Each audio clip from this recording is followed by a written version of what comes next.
I think, to Twilight, weren't you? Which is one of the cultural phenomena of our age, there's no question, both as a series of books and as a series of films. It's propelled Robert Pattinson et al. Into quite furious stardom. I suspect Andrew and Freddie may know less about this subject.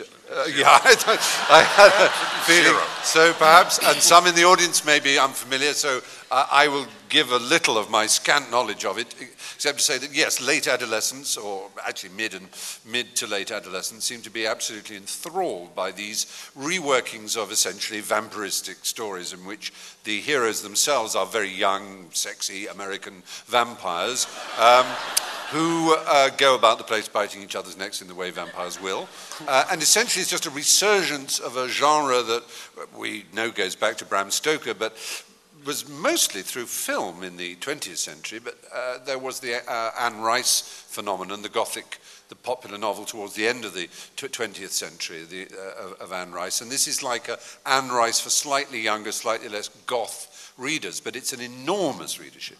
And it is just one of those things that literature throws up from time to time that is really more a matter of sociological than literary criticism. And who is to say there is something to do with the erotic, it's almost as if in a technical world, a digital world, which most of the fans inhabit, they're on Facebook, they Twitter, they use all the social networking tools, they also love the idea of turning their back on all of that and embracing a kind of 19th century mystical, erotic, fabulous world in which there is a sort of dark and splendid melancholy. And it's Shakespeare was aware of that. Jaques in Hamlet, he mocks that whole idea, and it's a familiar one, the pale, gothic sort of figure who has nothing but self-pity, a kind of emo is the youth phrase. Unlike yourself. Yeah. I have an 11-year-old daughter, and I have had to sit through every single one of the Twilight movies. There you are. I know about the relationship between Edward and Bella.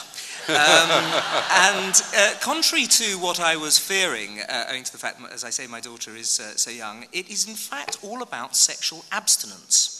There is eroticism there, but the great thing is that Edward does not bite the neck of, i.e. take the virginity of Bella, but even though she wants to become a vampire and lose her virginity to him, and the scenes of the sexual nature are entirely about him not doing it with her. You know this is a family forum. You know this is a family clearly, forum. and that's why I haven't used the kind of words that you would, David. But it's actually all about not having sex rather than having sex. And as you can imagine, I have an 11-year-old daughter. I was very pleased about that. I thought you were going to say that you were one of the latter category. I'm a werewolf. Do you know anything about vampires? I'm a vampire-free zone. All right, say no more. I would just add this, is that as a result of this irritating resurgence of the vampire cult, I bid for a vampire killing box at Christie's about a month ago, and the reserve price was £500, and I couldn't get it for £5,000 because there was such a fever of bidding. And inside the box were 5 stakes, a syringe, a gun, a Bible, a garlic, the whole lot. And it's sitting in my bedroom at the moment, just in case I find out my wife one night might turn out to be a vampire.